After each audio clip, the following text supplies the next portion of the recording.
Alright boys and girls, I hope you're having a lovely day. Okay, today boys, I wanted to talk about my pickups from the London retro gaming market. Over the weekend, me and my older brother decided we were going to go visit my parents, okay, and while we were at it, you know, why not go and buy some games from the London gaming market? Me and my older brother, we go there every year, okay, so we were definitely not going to miss it this year, and I bought a lot of stuff, boys, okay, I spent far too much money. I'm broke. Good Jesus.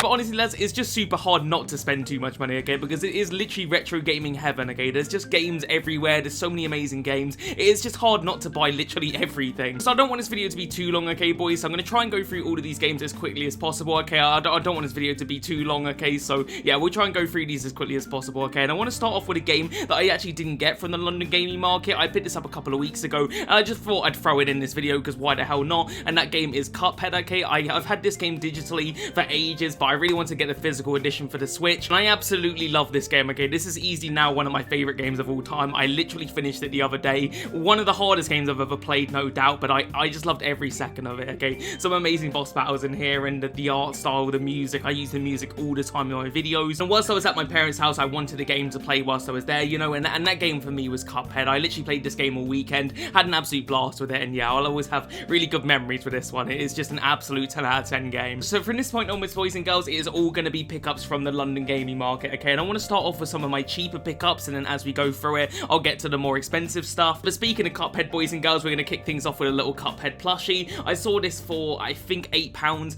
I thought it was a pretty good price, okay, and I literally thought I know exactly where I want to put this in my game room. I think it looks cool, so I thought I'd pick it up, and yeah, I'm really happy with that, and I'll just think about this in the game, and I don't know, I just love me some Cuphead now. Okay, next up, lads, we've got a figure that I just felt was so cheap, I literally couldn't leave behind, okay, and that's going to be a Heihachi figure. I love me some Tekken, okay, I've been playing Tekken a ton lately. This month especially, I've just been playing Tekken so much, okay, I've been playing Tekken Tag, I've been playing all the old Tekkens on the PS1, just playing a lot of Tekken, okay, and when I saw this, I think it was like £6 or something, I was like, okay, I definitely want to get that. So yeah, pretty happy with that one, boys. It's a nice little figure, I'm pretty chuffed with that. Okay, next up, lads, we've got a game on the PS1, okay, and that's going to be Ballistic, okay. I remember seeing gameplay for this a couple of months ago, and I was like, do you know what, I feel like I'd enjoy that game a lot. I feel like that's my type of puzzle game. I really enjoyed this game called Lumines on the PS Vita. It's kind of a similar sort of Tetris style game, and when I saw gameplay for this, I instantly just thought of Lumines, and I have played a little bit of this. I've only just got back from the gaming market, so I haven't had a chance to play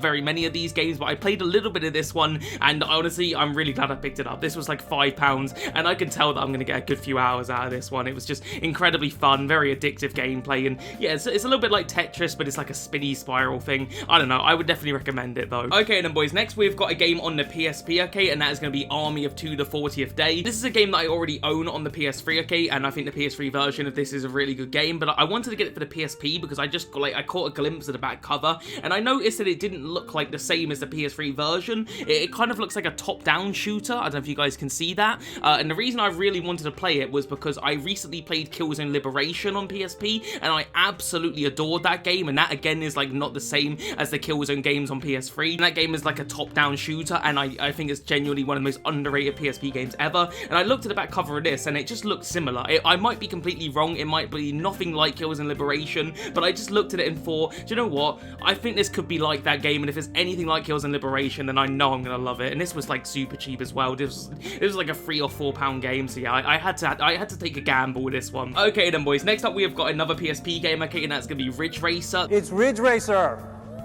Ridge Racer! Remember that one? This is a series that I've really wanted to get into, and I haven't got a single Ridge Racer game in my collection. I don't want to get every single Ridge Racer game, I just would like to get a couple of them. I really wanted to get this one so I could play it on the go, and I really wanted to find Ridge Racer Type 4, but to my surprise, I could not find it at the London gaming market, and it's like a super common game as well, but yeah, I was kind of shocked I couldn't find it, but we did find this one. This was like £2 or something. I think it was like the cheapest thing I bought that whole day. I played a little bit of this one already, okay, I played maybe like an hour of it, and yeah, it's a really good game, really fun arcade racer, amazing soundtrack, which is like the main reason I wanted to get into the Ridge Racer series, was the soundtrack was just so good. I was listening to it on YouTube and stuff, so yeah, I'm really happy I picked that one up, and the fact it was only £2, that's just a bonus in my opinion. Okay, next up, lads, we got a game that I honestly wasn't planning on buying. Like, this was not a game that I really thought I was going to be buying at the gaming market, and that's going to be Shadows of Rome. The only reason I picked this game up is I was talking to a seller there. He had his own booth. I was quite early on in the day, and he was telling me about this game, and I'd I'd heard of it, but I didn't really know that much about it. But he was saying that this game is absolutely incredible. He was like describing the game to me, and I was like, do you know what? You've sold me, dude. I'm gonna buy this game off you. The way he was describing the game, he was saying like you kill elephants and shit, and it's just a really fun, amazing game. And yeah, he super sold me on it. So I was like, you know what? I'm gonna buy it. It's dirt cheap, and yeah, I was happy to have it. And in fact, I'm gonna be playing this game very soon, I think, because I'm quite excited to play it now. Okay then, boys. Next we've got a fighting game. Okay, and this is a game that I've had my eyes on for a little while because I've been playing a lot of Tekken lately, and that's gonna be Soul Calibur 2. I've been getting into my fighting games recently, lads. I'm absolutely fucking terrible at them, I must admit, but I still absolutely enjoy them. Okay, and I want to get into more sort of fighting game series. Okay, and Soul Calibur is obviously one of the biggest fighting game series, so I wanted to check out the series. You know, I wanted to start off with one of the best ones, and Soul Calibur 2 is supposedly meant to be one of the best ones. It's also super cheap, which helps. And speaking of fighting games, lads, we have another one here. We've got Dead or Alive 2, again another fighting game series that I've heard good things about, and I just thought, you know what, it's super cheap, let me check it out with Dead or Alive 2. Okay, next up, lads, we've got PS3 game, and this was the only PS3 game that I bought the entire day. I feel like I'm pretty much there with the PS3. There's not too many PS3 games I actually want anymore, but one of the games I did really want was Lost Planet 2. I not too long ago picked up Lost Planet 1. It was maybe a couple months ago. I think I actually put it in one of my pickups videos. I absolutely adored it. It was such an awesome game. Okay, I've never really been into the Lost Planet series. It was just a series that missed me. But after recently playing Lost Planet 1, I knew I had to get the second one, and I do obviously also want to get the third one as well. But yeah, I'm really excited to check this one out. This was like a £2 game, so super cheap, and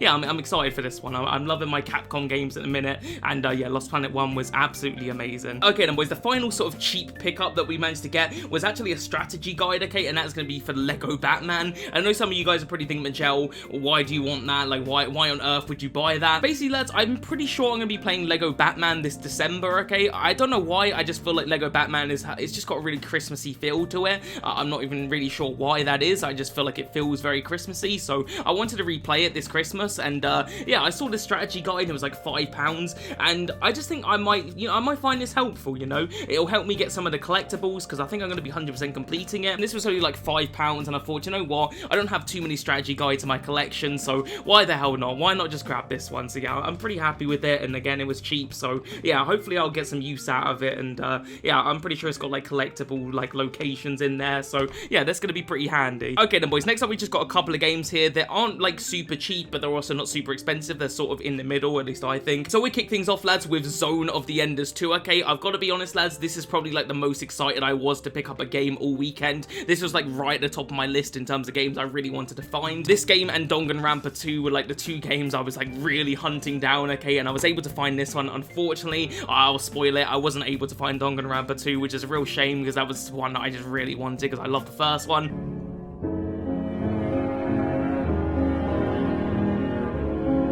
Yeah, I just really wanted to pick this one up because I absolutely adored the original game, and I've also watched the anime as well. I have like the DVD box set of the anime, which is super underrated, and I just really enjoyed this universe. Okay, I think Hideo Kojima did an amazing job with that first game, and again, the anime is super good, and apparently this game is meant to be even better than the first one, so I'm super psyched to play this one. I'm going to be playing this one very, very soon, and yeah, I was really happy to pick it up. Okay, next up, lads, we've got another Capcom game. I feel like we've already had quite a few Capcom games. There's a few more in this pile of games we've got here, but yeah, this game is going to be Killer 7. This is a game that I just have struggled to find for ages for the PS2. I see it for the GameCube all the time, but it's a little bit pricier on the GameCube, and I'm not really a GameCube collector, so I wanted to get the PS2 version. Unfortunately, it is not complete, okay? I did have to buy it without the manual, but I did get a really good price for this one. I think it was like £8 or something, which is a really good price for this. I think it usually goes for around sort of like £10 to £15, so I thought £8 was fair. But yeah, this game was made by Suda51, who also made games like Lollipop Chainsaw and, oh, what's the other one?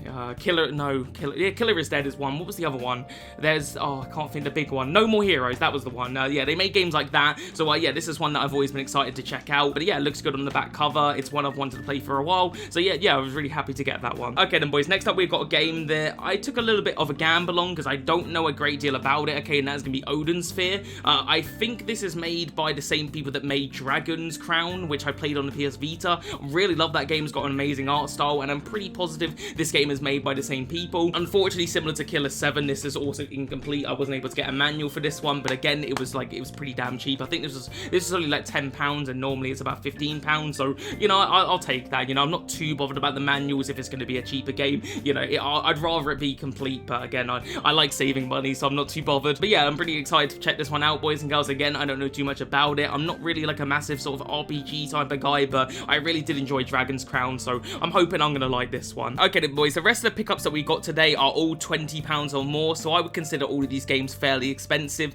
We've got quite a few games here. I really should not have bought all of these games. I spent way too much money, like I said before, but I'm still super happy with these pickups because these are some amazing games. Okay, we're gonna kick things off with a PS1 classic here, okay, and that is gonna be Resident Evil 3 Nemesis. This is a game that I've never actually played. I did used to have it as a kid, but I was way too scared to play it because I remember my uncle would constantly tell me about how scary Nemesis was. I fear no man, but that thing, it scares me. I'm pretty sure I got it for Christmas from my mum, but yeah, I was too scared to play it. However, I am much older now, so I feel like I'm ready for this game. I don't actually have any of the original Resident Evil games, like the original trilogy, so this is actually the first Resident Evil game I've got on the PS1. I'm going to be playing this one really soon. I think I'm going to literally be playing this week, and hopefully I really enjoy it. I really enjoyed Dino Crisis, which I played this year. Absolute classic right there, and obviously Resident Evil, it plays very similar to Dino Crisis, so I'm pretty positive I'm going to enjoy this one. Okay then, boys and girls, next up we have got a game that I actually already own. I already own it on the Nintendo Wii, and that is the Manhunt 2,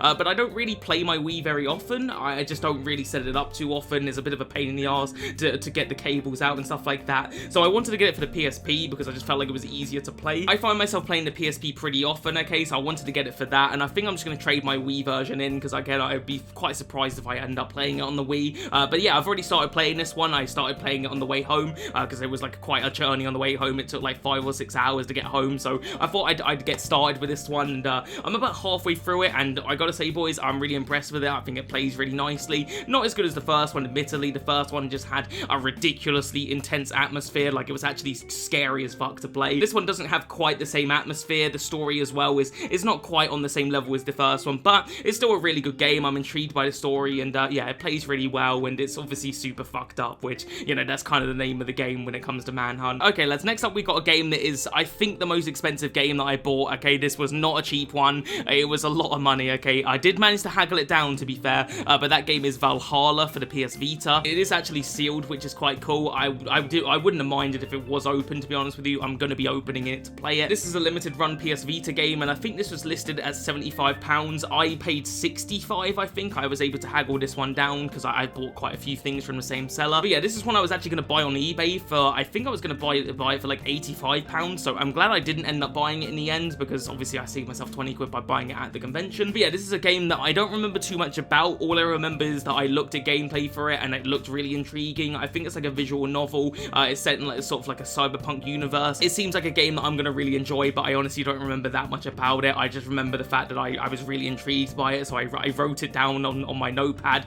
on games to look out for. So yeah, I'm really excited to check this one out. I'm not too sure when I'm going to be getting around to play it. I'll probably try it out in a couple months time, I reckon. Maybe sooner than that, actually. I'm not too sure. Okay, next up, we've got another PS Vita game. I do have quite a few Vita games here because it's not too often I actually see Vita games. However, I saw a lot of them over the weekend. Okay, and that is going to be, I'm struggling to pronounce this one, but Iconoclast, I think that's how you pronounce it.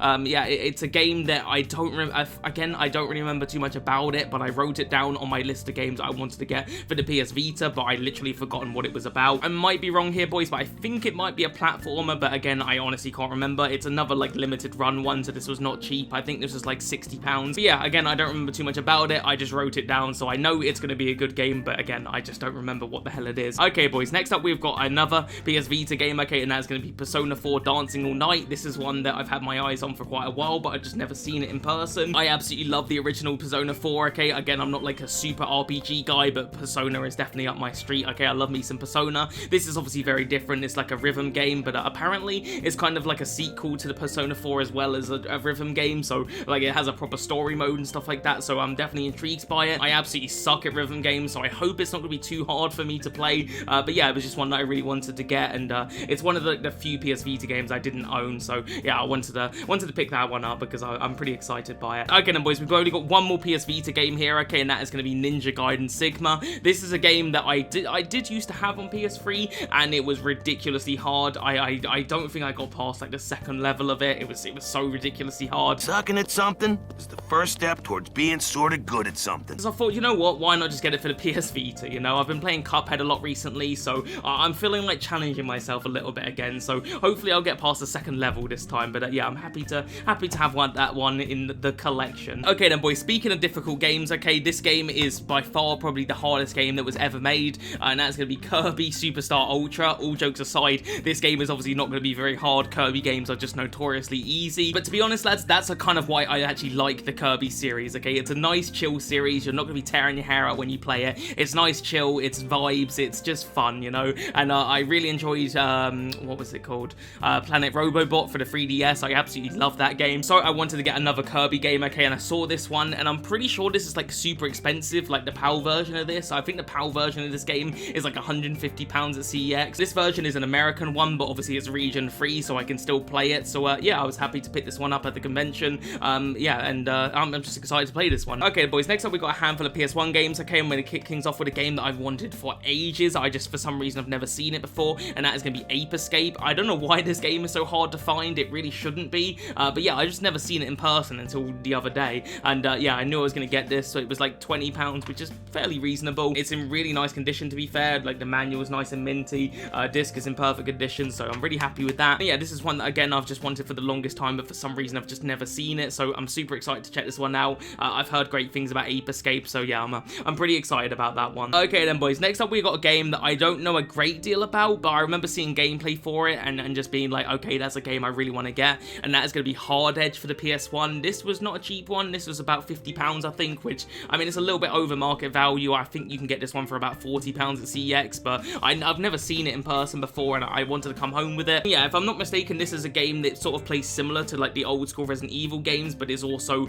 like an action game. It's obviously not like a horror. I think it's got some pretty cool puzzles in there, and yeah, it's got like the fixed camera angles, I'm pretty sure, and it just looked like my cup of tea, you know? It's like old school Resident Evil, but without the horror. I just felt like it looked pretty interesting, so yeah, I'm pretty pumped to check that one out, but I don't know a great deal about it. Okay then, boys, speaking of old school Resident Evil, okay, we've got an absolute classic here from Capcom, and that's going to be Dino Crisis 2. Like I said earlier in this video, I played Dino Crisis 1 earlier this year, absolutely loved it, so of course I wanted to get the second one. This is, again, not like a super cheap one. I think I paid about £40 for this one, so a pretty expensive game. It is complete, okay, and it does actually come with like the nice little pamphlets and stuff, so I was happy to pay £40 for it. Yeah, I'm really pumped to check this one out, lads. I'm not too sure when I'm going to be playing it, but I'm super excited for it, okay, and apparently this one is not like the same as Dino Crisis 1. Apparently this one is more sort of action orientated. Obviously the first one was more survival horror, but I've got no problem with that whatsoever, boys and girls. I'm more than excited to check out like more of an action sort of dinosaur shooting game, so yeah, I'm pretty pumped for that one. It's hopefully going to be a real good time when I get around to playing it. Okay then, boys, the final PS1 game of today is going to be Fear Effect 2, okay. I played the first one of this earlier this year. I've just had a massive sort of PS1 kick this year. I've been playing a lot of PS1 games I've never played before, one of those games being Fear Effect 1, so I knew I wanted to get the second one, okay. I saw this for, I think, £20, which is about what it goes for. It is complete, thankfully. It comes with like 4 discs, okay. I don't know why the Fear Effect games have so many discs, but yeah, I really enjoyed Fear Effect 1, okay. I finished it. I just thought it was an incredible game, super underrated, so I'm hoping that Fear Effect 2 is going to be as good, if not better. Okay then, boys, we've only got 2 more games left to talk about, okay. They are both PS2 games, okay, and we'll kick things off with Silent Line Armored Core. This is actually sealed, but it's actually got a little bit of damage, so it's not really sealed because it's actually like damaging the case, but it does still have like the PS2 seal, which is pretty cool. This was £25, which is what the game would go for secondhand anyway, so I was more than happy to pay it, even though it is a little bit damaged. But yeah, Armored Core has always been a series that I've been interested in, but I've always been a little bit skeptical to get into it because I know that the Armored Core series is meant to be like super duper hard. You don't scare me! But when I saw this game, I thought, you know what, let's get this game, let's check it out, okay. So I might not like this game, I've got no idea. I'm hoping I do, but yeah, I don't know, I took a bit of a gamble with this one. Hopefully it's good, but I honestly I've got no idea. Okay then, boys, the final game we have got from the London gaming market, okay, is going to be Psychonauts for the PS2, okay. This is a game I've wanted for so long, and I've just never seen it for some reason. I find this game super hard to find, and yes, I could have ordered it online, but where's the fun in that, you know? I want to find it out in the wild. This is a game that I've wanted ever since the second one came came out, okay, when the second one was like coming out, I was like, oh, that looks really interesting, but of course I wanted to know what the hell Psychonauts 1 was before Psychonauts 2, so yeah, I've wanted this game ever since then, and I finally got it in my hands, so I'm going to be playing this one, and then obviously I would then check out Psychonauts 2, and hopefully they're both really good. Okay then, boys and girls, that is all the pickups for the London gaming market. Okay, there's a lot of games here. Okay, so this is not going to be getting finished anytime soon. Yeah, we're gonna be having some good times with all of these. Okay, there's a lot of video games. But yeah, let me know in the comments, boys. Have you picked up any games recently? Have you picked up any gaming stuff recently? I would love to hear what you guys have picked up in recent months. Other than that, boys and girls, I'll let you guys go. Okay, if you're new here, subscribe, and yeah, I'll see you guys for the next one. All right, peace.